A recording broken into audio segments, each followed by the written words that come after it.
Assalamualaikum dear students. Today I will discuss 18th century literature in which I will discuss Age of Sensibility.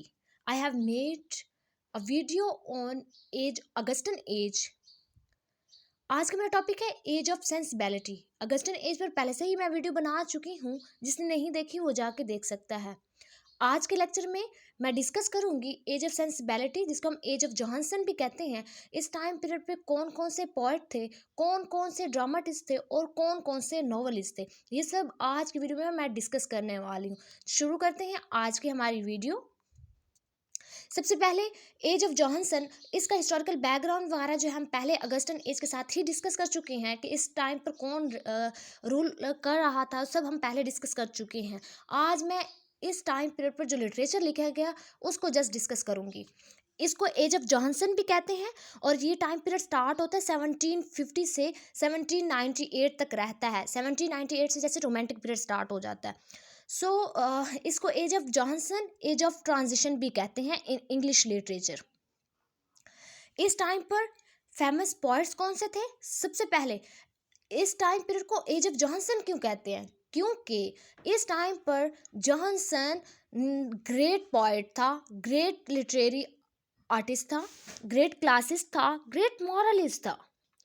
और ये इस बंदे ने first dictionary introduce करवाई थी और ऑक्सफोर्ड डिक्शनरी से पहले इसकी डिक्शनरी को ही रीड आउट किया जाता था और इसी को फॉलो किया जाता था। इसलिए इन शॉर्ट कि ये रिप्रेजेंटेटिव है, उस टाइम पीरियड का रिप्रेजेंटेटिव फिगर है। इस वजह से इस टाइम पीरियड को एज ऑफ जॉनसन भी कहते हैं। अगस्टन एज को एज ऑफ पॉप कहते थे और इस एज को, एज ऑफ सेंसिबिलिटी को, हम एज ऑफ जॉनसन भी कहते हैं। इसको डॉक्टर जॉनसन भी कहते हैं, यानी जो सैमुअल जॉनसन है उसको डॉक्टर जॉनसन भी कहते हैं। इसने बहुत फेमस वर्क लिखा और मैं शॉर्टली ये भी बताती जाऊँ कि जॉनसन जो है ये अपनी राइटिंग की वजह से इतना फेमस नहीं हुआ जितना ये फेमस हुआ है अब पुअर्टी पर, क्योंकि पुअर्टी पर बड़ा क्रिटिसाइज कहने करते थे और लोगों की बहुत हेल्प की, पुअर पीपल की बहुत हेल्प करता था। इस वजह से भी ये ज़्यादा फेमस हुआ है इस टाइम पीरियड में।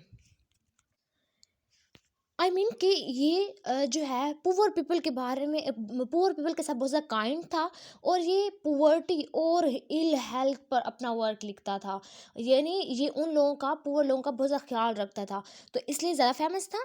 इसने बहुत ज़्यादा अच्छे वर्क भी लिखे, जिसमें इसके पोएम्स जो हैं, 2 पोएम्स बहुत ज़्यादा फेमस है, लंदन और the vanity of human wishes is the best work of doctor Johnson. इसको हम नेक्स्ट भी डिस्कस करने वाले हैं एज अ प्रोज राइटर। इसके बाद सेकंड हमारे पास है गोल्ड स्मिथ। ये भी ग्रेट पोएट थे उस टाइम एरा के और ये भी बिलीव करता था कि जो क्लासिकल स्टैंडर्ड राइटिंग पोइट्री का है वो सबसे ज़्यादा बेस्ट है, इस बात के लिए कन्विंस था। और इसने जो है गोल्ड स्मिथ कहता है कि Pope was the limit to classical literature. ये किसके वर्ड्स हैं? गोल्ड स्मिथ के वर्ड्स हैं। और ये जैसे कि पोप जो है वो ब्लैंक वर्ड्स यूज़ करता है, ये जो गोल्ड स्मिथ है इसने होस्टाइल टू चेंज जो है अपने वर्क में शो किया। इसके मोस्ट फेमस वर्क हैं the traveller, the deserted village is the most famous work of gold Smith. इसको हम नेक्स्ट प्रोज में इसको हम नॉवल में भी डिस्कस करेंगे। इसके बाद हमारे पास हैं जेम्स थॉमसन। ये भी प्रोमिनेंट जो है फिगर्स हैं इस टाइम पीरियड के। इसने जेम्स थॉमसन 18th सेंचुरी का एलेस्ट पोइट है और इसने रोमांटिक टेंडेंसी अपने वर्क में शो की है। और रोमांटिक करैक्टरिस्टिक्स, जो मेन रोमांटिक करैक्टरिस्टिक्स था इसकी पोइट्री में, वो ऑब्जर्वेशन ऑफ नेचर है, यानी ये रोमांटिक से मिलता जुलता था, यानी ये अपने वर्क्स में नेचर को डिस्कस करता था। और इसका most famous work the season, the castle of indolence, the most famous work of James Thompson. और इसका टाइम पीरियड भी आप माइंड में रखें, 1700 टू 1748 तक, 1700 टू 1748 तक इसका टाइम पीरियड है जेम्स थॉमसन का। इसके बाद है थॉमस ग्रे। ये भी उस टाइम पीरियड के बहुत ज़्यादा फेमस जो हैं पोइट हैं। इन्होंने इसको बेस्ट नॉन, इसका वर्क जिसके लिए जाने जाते हैं वो elegy written in a country churchyard, elegy written in a country churchyard के लिए ये जाने जाते हैं। और इसमें क्लासिकल, जैसे कि क्लासिकल पोइट्री से ये थोड़ा अनलाइक था, ठीक है। यानी कि अपने पर्सनल फीलिंग्स और इमोशन पर काफ़ी जो है रिस्टेन करता था, किसको, पर्सनल फीलिंग्स और इमोशन को। इसका बेस्ट नॉन वर्क है the progress of poesy the bard. It's a best known work of Thomas Gray. और इसका टाइम पीरियड आप माइंड में रखें, 1716 टू 1771 तक इसका सॉरी टाइम पीरियड है, 1716 टू 1771 तक। नेक्स्ट हमारे पास ग्रेट पोइट है इस टाइम के, विलियम कॉलिंस, जो कि बहुत ज़्यादा ग्रेट पोइट हैं एज ऑफ जॉनसन के। और इनने भी बहुत ज़्यादा पोइट्री लिखी, और ये डीप फीलिंग्स ऑफ मेलैंकली अपने पोइट्री में एग्जिबिट करते थे। इसकी फर्स्ट पोइम है oriental eclogues, is a first poem of William Collins. और ये जो है अपने क्लोज कपलेट में रखता था वर्क को, ठीक है, यानी क्लोज्ड कपलेट इसने यूज़ किया। जैसे कि ये इस टाइम पीरियड के जितने भी ऑथर राइटर हैं वो लिखते थे, यूज़ करते थे क्लोज्ड कपलेट को। इसके best known poems odes to the simplicity, to fear, to the passion, how sleep the brave of the end the beautiful, and और टू द इवनिंग। इस तरह के बेस्ट नॉन वर्क जो है विलियम कॉलिंस ने लिखे हैं। इसके बाद हमारे पास हैं जेम्स मैकफेरसन, जो कि ग्रेट पोइट हैं इस टाइम पीरियड के, और इसने ओसेनिक पोइम्स लिखी हैं, यानी इसके वर्क को वर्क्स ऑफ ओजैन जो है वो कहा जाता है। इसके बाद हमारे पास नेक्स्ट पोइट है विलियम ब्लैक, जिसका नेम आप लोगों ने बहुत ज़्यादा इसके वर्क भी स्टडी किए, इसका नेम भी सुना हुआ होगा। इसका टाइम पीरियड जो है वो 1757 से 1827 तक है। इसने वर्क लिखा songs of innocence, songs of experience, little lamb who made thee, marriage of heaven and hell, tiger. इस तरह के बहुत ज़्यादा वर्क विलियम ब्लैक ने लिखे हैं। रॉबर्ट बर्न्स है इनके बाद। रॉबर्ट बर्न्स भी फेमस पोइट थे इस टाइम के। इनका best known work the cot Saturday night, to a mouse, to a mountain daisy, इस तरह के बहुत ज़्यादा वर्क इसने अपने जो है वो लिखे हैं। Man was made to mourn, और ये स्ट्रेट हर्ट थे, यानी ये songs of the birds in the spring time after the cold and formal poetry for about a century, ये लिखा करते थे। इसके बाद बेस्ट नॉन पोइट इस टाइम पीरियड के विलियम कॉपर हैं, जिनका टाइम पीरियड 1731 से 1800 तक है। इन्होंने इसको भी, ये भी इस टाइम पर बहुत ज़्यादा फेमस थे, और ये ऑटोबायोग्राफिकल इंटरेस्ट होता था इस लिखने के लिए, मतलब कि ऑटोबायोग्राफीज़ लिखते थे। और ये जो है वो जेन्युइन और काइंड सोल इंसान थे।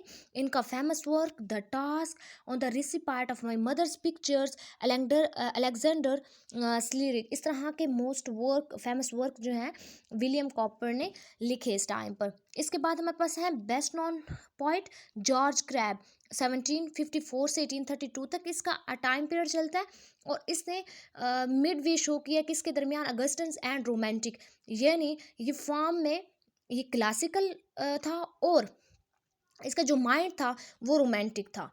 सो ये मिली जुली जो है इसमें काफ़ी कैफियत होती थी। अगस्टन्स की भी कुछ इसमें फीचर्स थी, और कुछ जो है वो रोमांटिक की भी थी। और इसका best known work the village, the parish registers, tales of the hall, tales in verse, इस तरह के बहुत सारे वर्क्स, एंड द ब्राउज जैसा वर्क भी, इसने फेमस वर्क भी जॉर्ज क्रैब ने लिखा। इसके बाद एक और पोइट इस टाइम पीरियड के, थॉमस चैटरटन, 1752 से 1770 तक इसका टाइम पीरियड चलता है।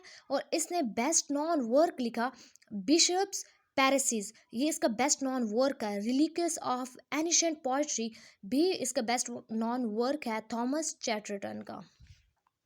इसके बाद हम डिस्कस करेंगे इस टाइम पीरियड पर जो फेमस प्रोज थे इस एज के, सैमुअल जॉनसन के टाइम पीरियड के। तो इसमें सबसे पहले सैमुअल जॉनसन जो कि पोइट भी थे और प्रोज राइटर भी थे। इसके फेमस वर्क है lives of poets, the rambler, the idler and Rasselas, इस तरह के फेमस वर्क सैमुअल जॉनसन ने लिखे। एडमंड ब्रूक ने, ये भी फेमस जो है वो प्रोज राइटर था, इसने वर्क लिखा था thoughts on the present discontent, इस तरह का फेमस वर्क जो है इसने लिखा। इसके बाद एडवर्ड गिबन, इसने फेमस वर्क लिखा the decline falls of the Roman Empire. ये वर्क किसने लिखा, एडवर्ड गिबन ने। ये थे इस टाइम पीरियड के जो प्रोज राइटर, जिनमें पोइट्स और प्रोज। अब मैं डिस्कस करती हूँ इस टाइम पर लेटर्स और डायरीज भी लिखी जाती थी। इस टाइम के जो टाइम पर लेटर जो था फेमस वो किसका था, मैरी वॉर्थले मॉन्टेग्स का लेटर जो है बहुत ज़्यादा फेमस था। लॉर्ड चेस्टरफील्ड्स लेटर भी बहुत ज़्यादा फेमस था। और इस टाइम पर डायरीज जो थी वो सैम्यूल पेपिस की जो डायरीज थी वो फेमस थी। इस तरह के कुछ लोगों ने यानी लेटर्स भी लिखे और डायरीज भी लिखे। अब हम डिस्कस करते हैं इस टाइम के फेमस नॉवलिस्ट कौन से हैं। तो इसमें सबसे पहला नॉवलिस्ट जो था वो था टॉबिस सोमरलेट। ये 18th सेंचुरी के एज ऑफ जॉनसन के फेमस नॉवलिस्ट हैं। इन्होंने वर्क लिखा रॉड्रिक रैंडम, पैरी ग्रीन पिकल, हैम फेरी क्लिंकर जैसे इसने फेमस जो है नॉवेल्स लिखे। लॉरेंस स्टर्नी है। स्टर्न इनका फेमस वर्क है Tristram Shandy a sentimental journey through France and Italy. ये फेमस नॉवल है लॉरेंस स्टर्नी का और इसका वर्क ये ट्रिस्ट्रैम शैंडी बहुत ज़्यादा फेमस है। इसके बाद है हमारे पास इस टाइम के most famous figure Oliver Goldsmith. Oliver Goldsmith इसने जैसे कि पोइम्स भी लिखी थी, इसके अलावा इसने नॉवल भी लिखा है। नॉवल इसने कौन सा लिखा है, द वीकर ऑफ वेकफील्ड। ये फेमस नॉवल है ओलिवर गोल्डस्मिथ का। इस टाइम पर प्लेस भी लिखे गए और इसमें डोमिनेंट प्ले राइटर थे रिचर्ड शेरिडन जिसने फेमस वर्क लिखा the rivals, the school for scandal. इस तरह के फेमस प्लेज लिखे और रिचर्ड शेरिडन ने। ये थे इस टाइम पीरियड के famous poets, famous novelist, famous prose writer and famous plays. जिस प्ले राइटर ने लिखे वो सब हमने आज की वीडियो में डिस्कस किया। आई होप आपको आज की वीडियो अच्छी लगी होगी। Thank you for watching my video. Please like, subscribe my channel.